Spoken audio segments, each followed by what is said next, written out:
આ છે રામબાગ હોસ્પિટલ. આની અંદર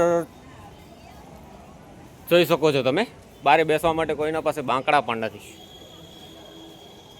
બરાબર. એના માટે આપણે અહીંયા આવ્યા હતા રામબાગ હોસ્પિટલની અંદર જોવા માટે કે 3 નંબરની અંદર અહીંયાના હોસ્પિટલના જે મેન ઇન્ચાર્જ હતા એમના જોડે મારી અત્યારે વાત થઈ. તો હજી સમજી લો કે 5 વાગવા આવ્યા છે, હજી સુધી આ કેબિન બંધ પડી છે.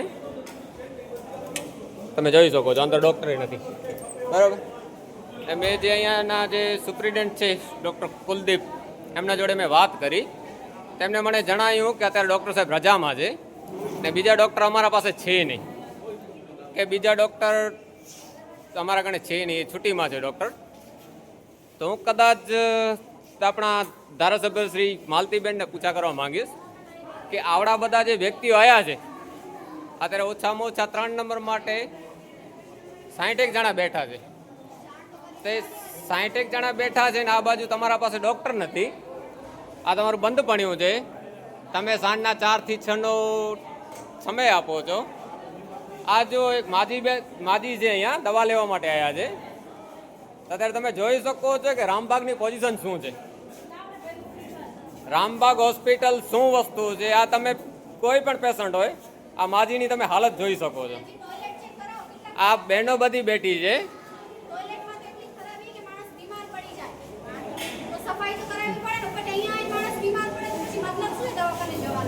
તો તમે સાંભળી શકો છો કે રામબાગ હોસ્પિટલની શું હાલત છે. આટલો ટાઈમ થઈ ગયો, 1 કલાક સુધી વેટિંગમાં રહેવું.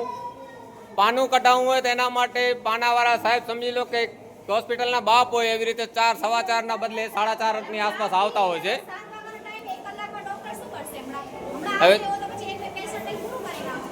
હવે આ બહેનોનું કહેવું છે કે 4 થી 6 ટાઈમ છે, 5 વાગવા આવ્યા છે. 1 કલાકની અંદર ડૉક્ટર સાહેબ કેટલાને ચેક કરશે? ને આ બધા મરીજો જ છે ને એમને શોખ નથી કે ખોટે ખોટા અહીંયા ધર્મધક્કા ખાવા આવે. એ પોતાના ઘરે રહી શકે છે, આરામ કરી શકે છે. કોઈ ઓથોરાઇઝ પર્સન નથી કે કોઈ વ્યક્તિ જવાબ આપી શકે. અહીંયા જે વ્યક્તિ બેસે છે જે ભાઈ, એ અત્યારે પોતાનું ટેબલ ખાલી કરીને હાલ્યા ગયા છે. કોઈ પૂછવાવાળું નથી. તમને આખી હોસ્પિટલ દેખાડો, આજે તમને આખી રામબાગની હોસ્પિટલ દેખાડો. આ છે રૂમ નંબર 5, ચામડીના રોગોની ઓપીડી. 5 થી 6 છે. અહીંયા પેશન્ટ બેઠા છે.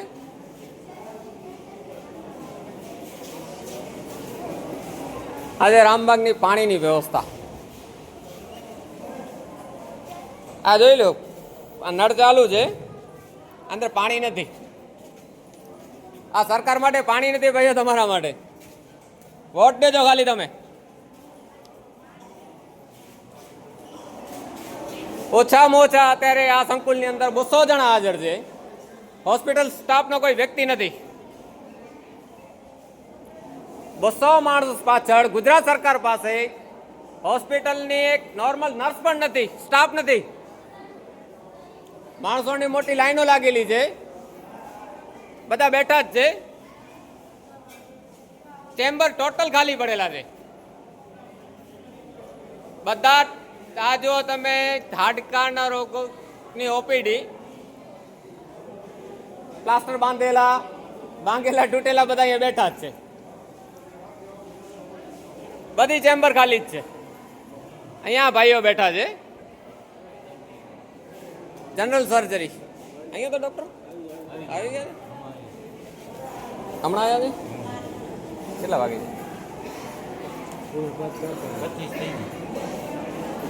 ટાઈમ ઉપર? જનરલ સર્જરીમાં અત્યારે ડૉક્ટર આવ્યા છે. અત્યારે અહીંયા લાઈન ચાલુ થઈ ગઈ છે. કાનના ગળાની ઓપીડી માટે અહીંયા પણ 4 થી 6 નો સમય છે. અહીંયા પણ કોઈ ડૉક્ટર નથી. એટલે ડૉક્ટરો ખાલી સવારના ભાગમાં દેખાડવા માટે આવે છે. સાંજના ટાઈમે કોઈનાથી કાંઈ મતલબ નથી. ભાઈઓ મહેરબાની કરી સાંજના ટાઈમે કોઈ બીમાર ન પડતા, સવારના ભાગમાં જ બીમાર પડજો. આવશે એટલે મહેરબાની કરી ગાંધીધામ વિસ્તારના લોકોને સાંજના ટાઈમે બીમાર પડવાનું નહીં. સાંજના તમને રામબાગ હોસ્પિટલમાં દવા મળશે નહીં. સાંજના ટાઈમે તમારી કોઈ પૂછા નહીં કરે. ગાંધીધામની મોટામાં મોટી રામબાગ હોસ્પિટલ, જેના માટે મોટા મોટા વાયદાઓ થઈ રહ્યા છે કે આટલા ભરતી કરશું, આટલા ડોક્ટર રાખશું, આટલું બધું આ તે કરશું. અહીંયા કાંઈ નથી. ટોટલ બધી ચેમ્બર ખાલી, કોઈ માણસ નહીં, હોસ્પિટલ સ્ટાફ નહીં, નથી કોઈ નર્સ. ડોક્ટર તો દૂરની વાત છે, નર્સ નથી, કોઈને વ્યવસ્થામાં પણ કોઈ હોસ્પિટલ મેનેજમેન્ટનો પણ કોઈ વ્યક્તિ નથી. એટલે બધે ઠેકાણે લોલમ લોલ ચાલે છે.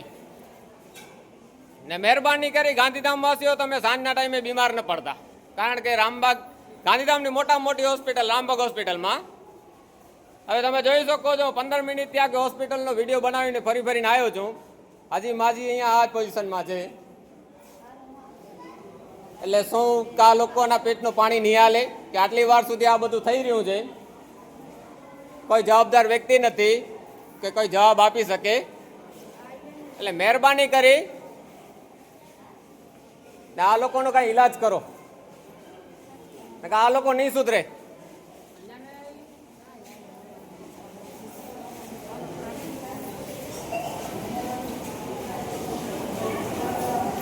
આપણી ગાંધીધામની રામબાગ હોસ્પિટલ છેલ્લા 1 કલાકથી બધા વાટ જોઈને બેઠા છે. આપણે વિડીયો ત્યાં સુધી કન્ટિન્યુ કરશું જ્યાં સુધી ડોક્ટર સાહેબ આવે. આપણે જોઈએ કે ડોક્ટર સાહેબ કેટલા વાગે આવે છે. આપણા ગુજરાતના મુખ્યમંત્રી શ્રી ભૂપેન્દ્રભાઈ પટેલ